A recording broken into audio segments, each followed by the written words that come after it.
नमस्कार दोस्तों, हमारी आज की इस कहानी का नाम है कठपुतली। आखिर क्यों मुझे कोई नहीं समझता? क्या मैं इस घर के लिए सिर्फ कमाई का एक साधन मात्र हूँ? क्या मेरी अपनी कोई इच्छा, कोई चाहत नहीं है? यहाँ हर कोई मुझसे ही क्यों हर तरह की उम्मीद लगाए बैठा है? अपनी कुछ जिम्मेदारी से सब खुद क्यों नहीं उठा सकते? क्यों मैं सबके लिए मात्र एक कठपुतली हूँ जो बस नाचे जा रही हूँ सबके इशारे पे? सबके बाद भी मुझ पे ही दोष क्यों लगाए जा रहे हैं? मैं कहाँ गलत हूँ? ऐसे ही ना जाने कितने सवाल आज सुनिधि के दिल में सुनामी की तरह उछाल मार रहे थे। वो इन सभी सवालों का जवाब पाना चाहती थी, लेकिन उसे जवाब देने वाला कोई नहीं था। अपने मन के इन सवालों को उलझती हुई सुनिधि आज करवट बदल रही थी। नींद उसकी आंखों से कोसों दूर थी।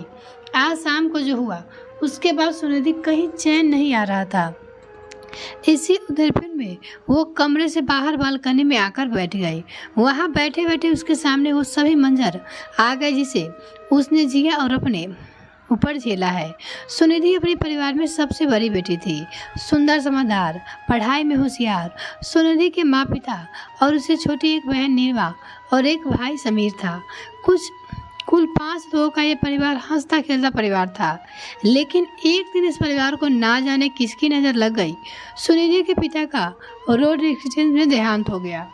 परिवार पर दुखों का तो पहाड़ टूट पड़ा। अच्छे वक्त नाते रिश्तेदार बुरे वक्त में सांत्वना देने के बाद भी वो कहीं नजर नहीं आए। ऐसे में घर की बड़ी बेटी होने के नाते सुनिधि के ऊपर परिवार की पूरी जिम्मेदारी आ गई। सुनिधि ने भी ऐड किया था, इसीलिए सुनिधि को भी एक स्कूल टीचर की नौकरी मिल गई और साथ में ही वो घर पे बच्चों को ट्यूशन देने लगी। उसके पढ़ाने का तरीका से प्रभावित होकर उसकी ट्यूशन क्लास में बच्चे बढ़ने लगे। स्कूल से मिली सैलरी और ट्यूशन फीस से घर अच्छे से चलने लगा। सुनिधि अपने और अपने भाई बहनों की पढ़ाई, शॉपिंग आदि में अपनी सारी रकम लगा देती और कुछ रकम बुरे वक्त के लिए जोड़ने लिए के माँ को देती थी। हालांकि उसके भी कुछ अरमान थे, लेकिन वो उन अरमानों को दबाकर माँ और भाई बहनों की इच्छाओं पूरा करती रहती। उसे ये सब करके एक खुशी मिलती थी कि चलो वो अपनी जिम्मेदारी तो अच्छे से निभा रही है और सब उससे खुश है। लेकिन आज शाम जो हुआ उसके बाद सुनिधि की ये गलतफहमी दूर हो गई कि परिवार में उससे सब खुश है।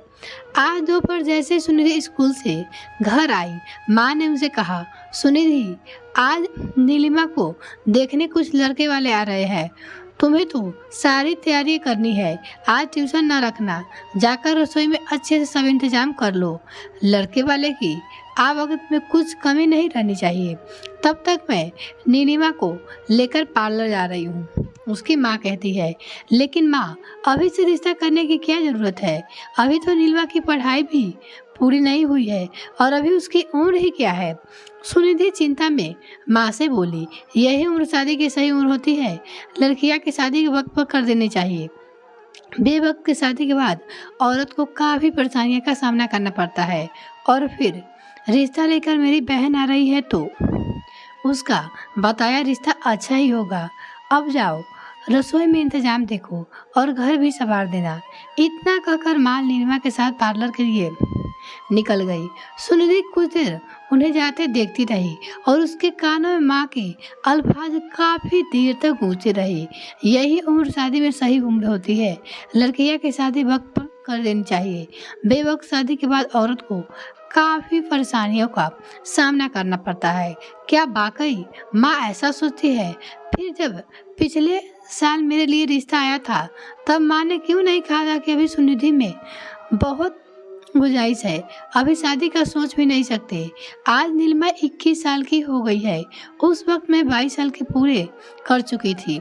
लेकिन एकदम से इन ख्यालों को झटकते हुए सुनिधि रसोई की तरफ बढ़ गई खाना बनाने के लिए। तय वक्त पर लड़के वाले आ गए। तब तक नीलिमा उसकी माँ भी पार्लर से आ चुके थे। सुनिधि ने अपनी तरफ से लड़के वालों की आवकत में कोई नहीं कमी की। छोटी और भाग भाग कर सबके खातिर में लगी। कुछ देर बाद नीलिमा को सामने लाया गया, लेकिन लड़के वाले तो नीलिमा की जगह यानी सुनिधि को पसंद आ गई। उसे सुनिधि का सादा रूप, अपनी जिम्मेदारी को समझने और उस हंसकर पूरा करने का एहसास, उसका सौम्य स्वभाव आकाश को मोहित कर गया। उसने अपने माता पिता से सुनिधि से शादी करने की इच्छा जताई। ये सुनकर आकाश के माता पिता ने सुनिधि की माँ से सुनिधि का रिश्ता मांग लिया। कुछ देर घर में सन्नाटा छा गया। नीलिमा उठकर अपने कमरे में चली गई और सुनिधि रसोई में। सुनिधि की माँ ने किसी तरह लड़के वालों से सोचकर दबाव देने की बात कहकर उसे विदा ली। दीदी, आप चाहती क्या है? मेरी शादी ना हो? मुझे आकाश जैसा हमसफर ही चाहिए था। सामने से मेरे सपनों का राजकुमार चलकर आया था। मेरा सपना पूरा होने जा ही रहा था कि आप बीच में आ गई। क्या जरूरत थी आपको सबके सामने अच्छा बनने का ढोंग करने की, भाग भाग कर काम करके ये दिखाने की कि आप कितने जिम्मेदार इंसान हैं। जब माँ बात करने के लिए वहाँ मौजूद थी तो आप बड़ी बनकर वहाँ क्यों बैठी रही? आपका काम रसोई तक सीमित था, लेकिन आपको तो उनके सामने महान बनकर दिखाना था। आप तो दोपहर के कह चुकी थी कि अभी नीलिमा की शादी की क्या जरूरत है। आपने मेरा रिश्ता तुड़वाने के लिए, उन सबके सामने खुद बेहतर दिखने के लिए यह सब सारा संभाला रचा। नीलिमा के मुंह में जो आ रहा था वो बोले जा रही थी और सुनिधि उसे अवाक देखती रह गई। और इससे पहले सुनिधि अपनी तरफ से कुछ कहती, उसका छोटा भाई बोल पड़ा, अरे नीलिमा, तुझे पता तो है दीदी को महान बनकर दिखाने का शौक है। तूने तो देखा ही है। वैसे भी दीदी सारा दिन मुझे डांटे जाती है, लेकिन जैसे ही मेरे दोस्त घर आते हैं ऐसे प्यार दिखाती है उसके सामने जैसे कोई इतना प्यार कर ही नहीं सकता। बीच में उसका भाई बोल पड़ा, चुप कर तुम दोनों। सुनिधि के सब्र का बांध टूट चुका था। जोर जोर से रोते हुए माँ की तरफ बढ़ी और शायद माँ उसे संभालेगी, लेकिन माँ ने भी उसका साथ ना देकर उसे ही सुनाना शुरू कर दिया। देखो सुनिधि, आज जो हुआ वो सही नहीं हुआ। नीलिमा के लिए लाखों में एक रिश्ता आया था। अगर आज ये रिश्ता हो जाता तो मैं गंगा नहा लेती। आज अगर तुम्हारे पिताजी होते तो रिश्ता के लिए मुझे भाग दौड़ी करनी ना पड़ती, लेकिन उनके अचानक चले जाने से सब बिखर गया। लेकिन माँ पिताजी के जाने के बाद से मैं उसकी हर जिम्मेदारी उठा रही हूँ। सुनिधि से रूठे हुए गले से माँ से कहा, सुनिधि, तुम तो जानती हो कि तुम्हारे पिताजी का रोड एक्सीडेंट तुम्हारी वजह से हुआ था। ना तुम उन्हें खुद से पिक करने के लिए अपने कॉलेज बुलाती, ना वो घर में बैठे बिठाए स्कूटर लेकर तुझे लेने जाते। भारी बारिश की वजह से हर जगह पानी भरा हुआ था। तुम्हारे पिताजी की गड्ढा दिखाई नहीं दिया, उनके साथ दुर्घटना होगी, उसकी माँ सुनिधि से कहती है। लेकिन माँ, उस दिन मुझे भी कहीं से कोई ऑटो या बस नहीं मिल रही थी, इसलिए पिताजी को बुलाया था। अगर मुझे उनके साथ इस दुर्घटना का जरा भी अंदेशा होता तो क्या मैं उन्हें बुलाती? सुनिधि कहती है, अब जो हो गया सो हो गया सुनिधि। अब तो इतना सुन लो कि नीलिमा की शादी की चिंता है, मुझे अब कोई और दूसरा रिश्ता देखना पड़ेगा। आगे से तुम लड़के के लोग के सामने ना ही आओ तो अच्छा रहेगा। उसकी माँ सुनिधि से कहती है। आज सुनिधि अपनी सगी माँ में से एक 113पन वाला एहसास कर रही थी। शायद माँ अपने पिता के अचानक चले जाने की वजह से सुनिधि को मानती थी। सुनिधि रोते हुए कमरे में आ गई और इस वक्त वो बालकनी में बैठे यही सब सोचे जा रही थी कि अचानक से उसके एक मजबूत फैसले किया कि और कमरे से आकर सुबह का इंतजार करने लगी। सुबह होते ही सुनिधि ने माँ और भाई बहन को अपने कमरे में बुलाया। तीनों अनमने मन से कमरे में गए तो सुनिधि ने बोलना शुरू किया कि कल आप लोग मुझ पे सवाल उठा रहे थे। मैं चाहती हूँ कि आज आपके इस सवाल का जवाब आपको देती हूँ। मैं चाहती क्या हूँ? उससे पहले अपने भाई की ओर देखती हुई कहा, हाँ, मैं तुझे डांटती हूँ, लेकिन तेरी लापरवाही और पढ़ाई को लेकर मैं तुझे शहर के सबसे बड़े कॉलेज में दाखिल दिलवाया, खुद बच्चों को एक्स्ट्रा ट्यूशन लिए और शहर के नामी कोचिंग सेंटर में तेरा नाम लिखवाया। पैसों की परवाह नहीं की, सिर्फ इस बात की परवाह है कि मेरा भाई एक दिन एक सफल डॉक्टर बनके मेरे सामने आए, ये चाहती हूँ मैं। और हाँ, तेरे दोस्त के सामने तुझ पे प्यार बरसाती हूँ ताकि उन्हें पता रहे कि मेरा भाई कितने प्यार के काबिल है और वो एक अच्छा लड़का है, इसलिए उसकी दीदी उसे इतना प्यार करती है। तेरे दोस्तों में मेरी एक पॉजिटिव इमेज बनी रहे।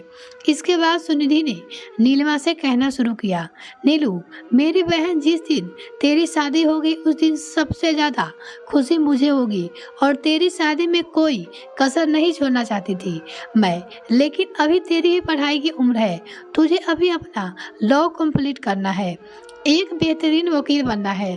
क्या भरोसा शादी के बाद ससुराल वाले पढ़ाई पूरी करने दे या ना दे। तेरा तो सपना वकील बनने का है, तेरे ही सपने का तो मैं जी रही हूँ, तू अपनी बहन से कहती है।